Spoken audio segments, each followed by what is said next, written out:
Are you concerned about the role of government in our lives? The unrest in our country adds an undercurrent of stress to your normal everyday life. The unrest in the world brings your little world into an almost existential crisis. It seems like government is a part of the answer and a part of the problem. So what are you to do? Who do you trust? I mean, what happens when government oversteps its bounds? What if the very people who are supposed to protect us become the ones that we need protection from? In Romans 13, verses 1 through 7, we can find those answers. So watch this video to learn where civil government comes from, the special job of government, how authority positions make government work, how Christians should see government, and how Christians should treat those in charge. Coming at you right now. God's Resistance. Thank you for tuning into this episode here in God's Resistance, and we are continuing our look at Romans chapter 13, verses 1 through 7, about government. And this is something that could be somewhat of a hot topic of disagreement at times, but I think if we just look at this very frankly and very simply, you will see that God is reasonable and that our human reason, just at its very base, seems to go right along with what the heart of God is. Where does civil government come from? Verse 1 here. Let every soul be subject unto the higher powers, for there is no power but of God. The powers that be are ordained of God. Seems pretty clear, right? Civil government comes from God. God's the one that instituted it. Now, a lot of people would use these verses and say something to the effect of, we just have to, God cherry picks these certain individuals out of time and puts them on thrones, and so we just obey whoever's on the throne. Now, there are other places in the scripture which show us that God does raise people, individuals up for certain times, whether it be for blessing on a people or for judgment on a people. There's quite a few verses that we can find elsewhere. However, here, this isn't specifically what's being talked about here. What's being talked about here is the institution of government. Let every soul be subject unto the higher powers. That's the institution of government and all of the offices and all of the officers inside of government. Why? For there is no power but of God. There's no authority. That's what we should understand. There's no authority but of God. God grants the authority. The powers or the authorities that be are ordained of God. God's a God of order. God hates chaos. Remember in the beginning, in the book of Genesis, it says that there was darkness upon the face of the deep, and it was without form and void, right? It was just a chaotic, dark mess in this world. And he spoke, and out of his speaking came order out of chaos. God is a God of order. And so when we're living in a world where there are people that love good and want to do good, and those that love wickedness and want to do wickedly, there has got to be something here to curb evil from completely taking over. What is it? Well, God says government. Civil government is that very thing. It is what keeps peace and order inside of society, which leads to that next point, the special job of government. Now, if we were to look over here at verses 3, I believe. Verse 3 will bring it out for us. For rulers are not a terror to good works, but to the evil.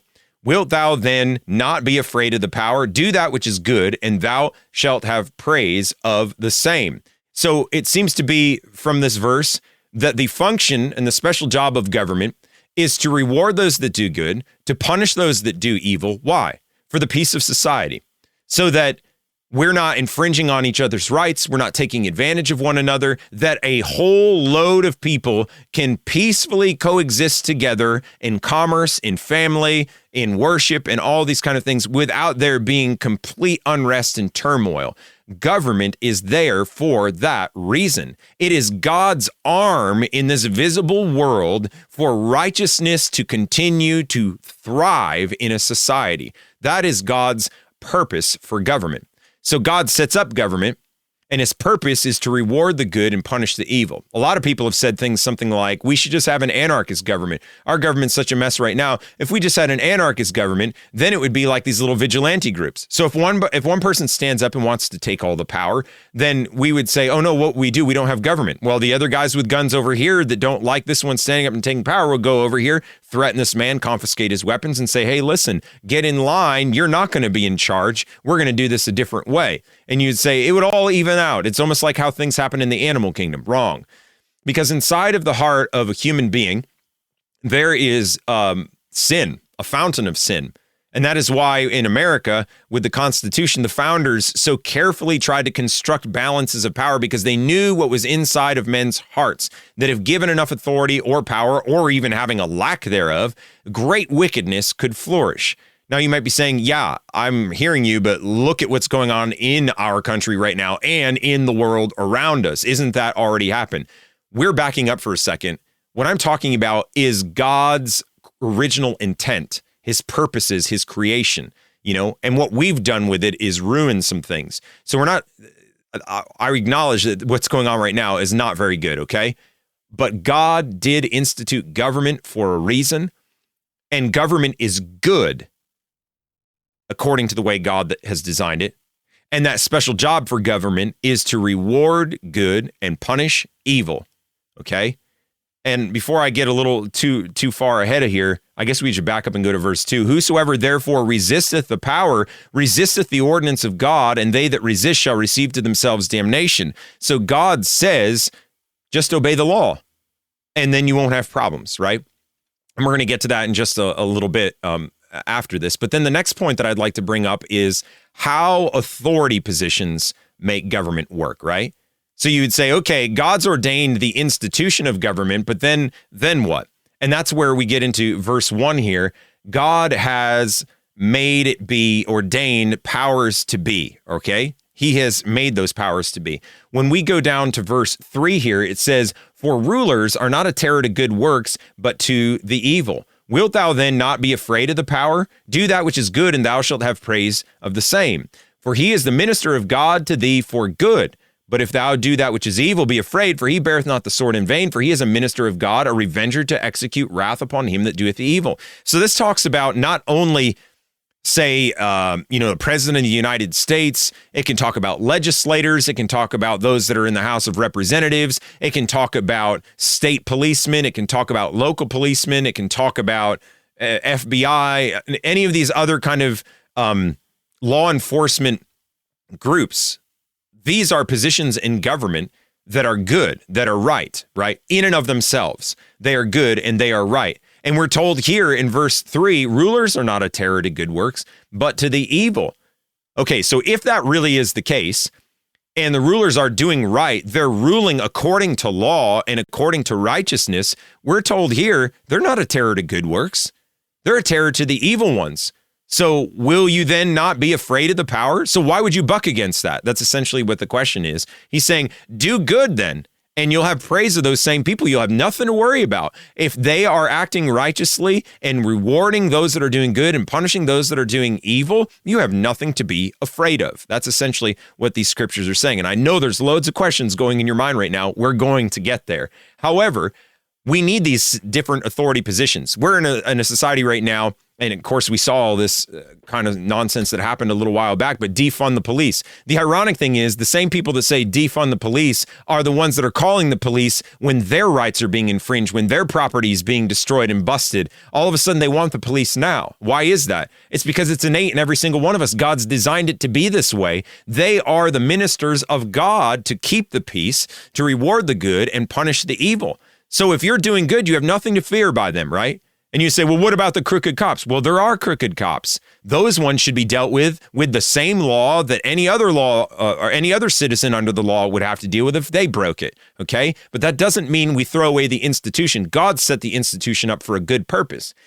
When we look here, he says the minister of good in verse 4, but if thou do that which is evil, be afraid, for he beareth not the sword in vain, for he is the minister of God, a revenger to execute wrath upon him that doeth evil. In other words, cops are not supposed to be namby-pambies. We don't have swords anymore like they would have had in the Roman Empire hanging on their hips. Those would have been law enforcement. Police now, they have guns, tasers, things like that. They don't have those things on their hips for empty reasons, for no reason. They have it there because they are the ministers of God to execute vengeance and wrath on those that are breaking the law and doing evil, right? That's the purpose of why they have that. If they're using it for other reasons, then they're breaking God's law and they're not his ministers anymore. But if they are punishing the evil and rewarding the good, using their weapons and their enforcement to do so, they are then doing exactly what God designed government to do. It's the same with legislators and lawmakers, all that kind of stuff.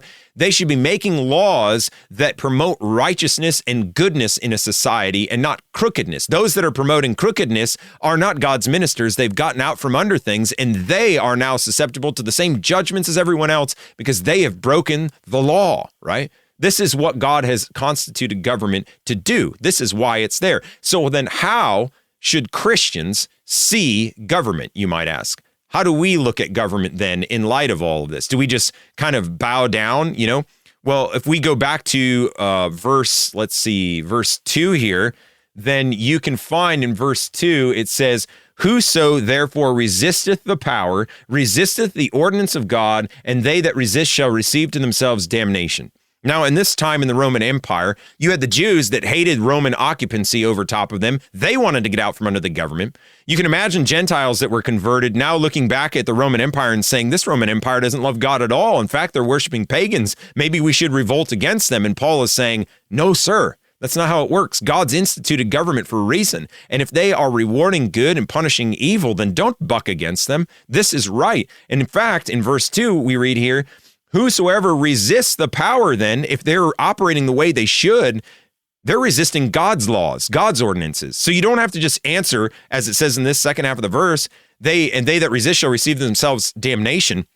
You'll receive to yourselves damnation here. In other words, the law will come after you if you break laws here, but also damnation hereafter. You'll have to answer to God for bucking against his authority, for his God-ordained authority of government being to rule over society. So a Christian should say, if government is doing what's right, if they are punishing evil and rewarding good and keeping the peace and righteousness of society, I need to submit to them.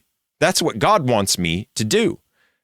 Then we need to go to verse 5, it says, "Wherefore ye must needs be subject not only for wrath, but also for conscience sake." The conscience being what I said just a moment ago, you have to stand before God. And if you hate government or just bucking against it for no good reason, this is a problem.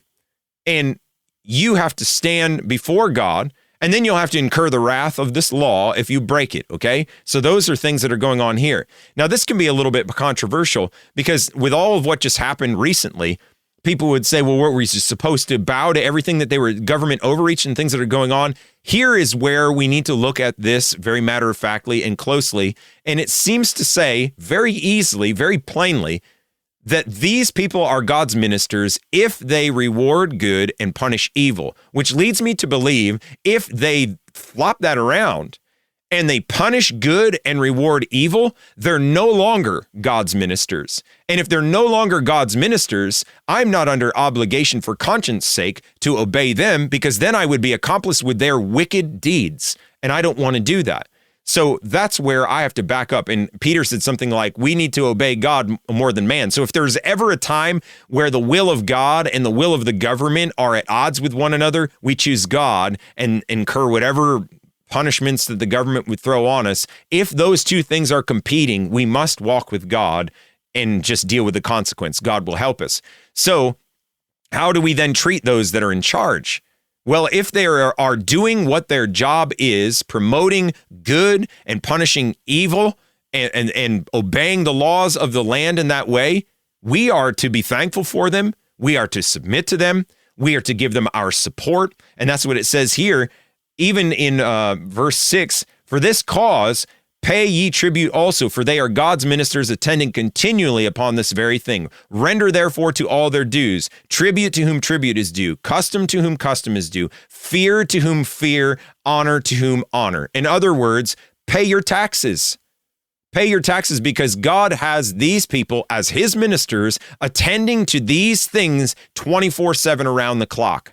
And I've talked with a lot of local police. They're way understaffed. They're burnt out, man. They need help, right? We're not trying to help crooked policemen. We're trying to help good policemen be good policemen. And Christians should then be paying their taxes to whom taxes is due.